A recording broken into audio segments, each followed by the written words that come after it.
Good morning, everyone.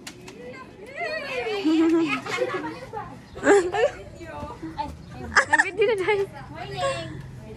So, before anything else, ano sa muna yung magpaila-ila? Magpaila-ila sa amin ninyo, ha? Ya, ikaw man na mo, kay kamo na pod. Ha, okay ra? Okay ra? Okay na. Okay, so, first, kay ako di ay si Ate Jeneline. Ginsa ko? Okay, you can call me Ate Jen. Okay, next. Sige, kailan naman muna ako. Sunod. Ano mo ba?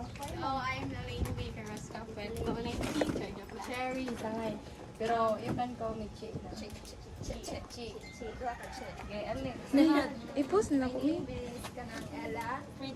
Ako di ay si Ate Ikay. Hello. Ako na si Ate Tay. And, And ako dahil si Ate Tinti. yay. Okay. Sige, kayo. So, na ako'y giandam nga duha ka games ay icebreaker. First is the bingo. Ano mag bingo kay mabingo hay mag mga naw. Wala to.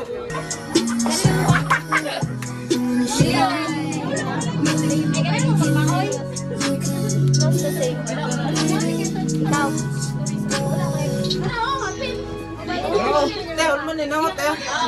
Talikod lang to. Ang patas madula. Ay mabuhat sa laki, kaya po mabuhat sa babayi. No?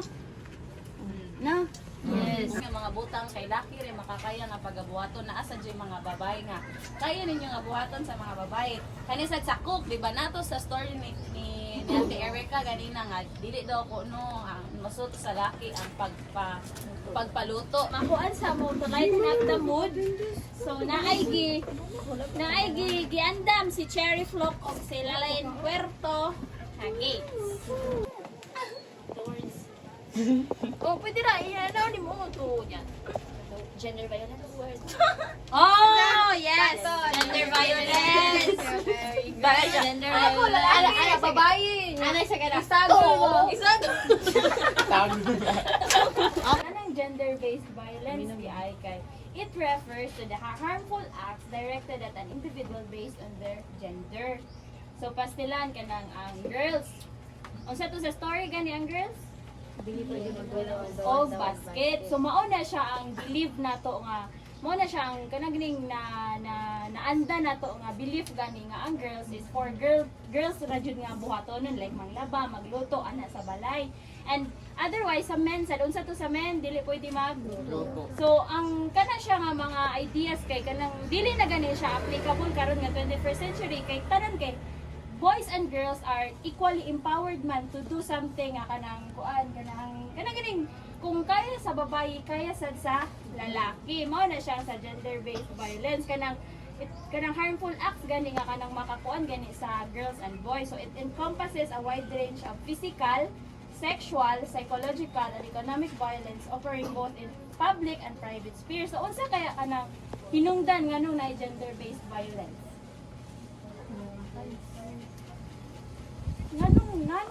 Nganong ni prevail man na siya, nganong rampant man na siya sa una karon kay pero dili naman kay kanang kung makaya sa girls kay makuha naman pud sa boys. So like unsa kaya yung mga possible nga hinungdan nganong na ay gender based violence?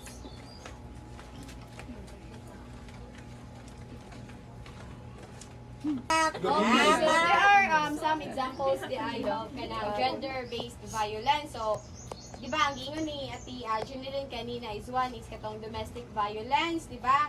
So this physical, emotional or sexual abuse by intimate partner. So for example, ani kay katong gingon ni Ate Jeneline kanina nga example ha, there is a wife kaya ganing sa pamilya and then ang mother is labadera, example ha, labadera ra siya and then ang father is kanang mga bisyo.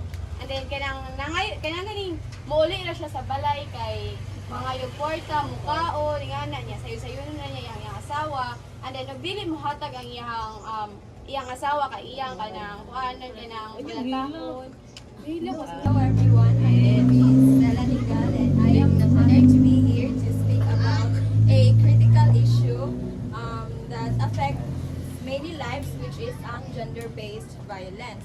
So this form of violence rooted in gender inequality continues to harm individuals and communities worldwide. So today, I am going to focus on how we can use kanang mga posters as a powerful intervention to combat and raise awareness about gender violence. So in our group, Kai, we decided to make series of informative and impactful posters to address gender-based violence. So these posters are designed to educate, inform, and engage everyone in barangay, specifically diri sa Langtad. Nya, team 2 nya. Kita man mo ng station no. Station 1 kay relay race. Station 2 collaborative arts madre. Inyo ni kolora nya. Station 3 kay kuan. Sila kay inyo isolve niya. 1, 2, 3, start! Sotoy!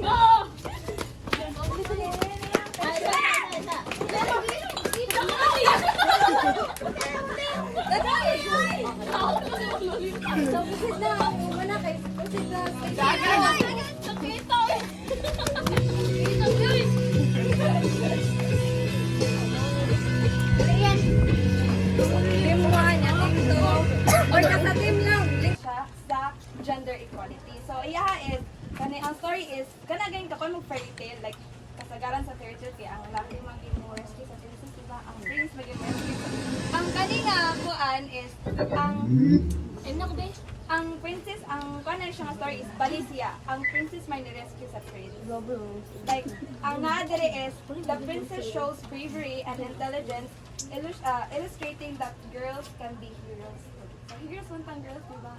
Yes, we are all heroes. Ah! That's your understanding. Mag-explain. Charot lang. Kanang kisay kanang kuan dire kanang gina like woman siya then gi-base niya iyang kaugalingon as muscular kanang mura siya kumboy kung tawgon inana. Wala ra. Pero kung kuan ba something nga kanang namoy kaila nga babae lalaki siya niya kanang gay siya then iyang giingon sa iya. Share lang mo sa inyong mga knowledge sa gender equality. Okay ra jud mag-Bisaya ha. Ayaw jud mo kapanog English kay. Yeah. Di mo pwede Wako, ka rather English. than the Bito! Wako, kay mura ganina ra jud kagapalato. Basi tas na kagako. Grabe na sa pabinaw dyan. Nga doon na siya ikatabi. Maulo ko sa mga tabi, kaya masakto niya. Kaya ko The main idea. The main importance of gender equality is to prevent violence against women's and men's lives. Sakto. So, paano kanang ang gender equality kay for us kanang para ma-treat na to sakto eh.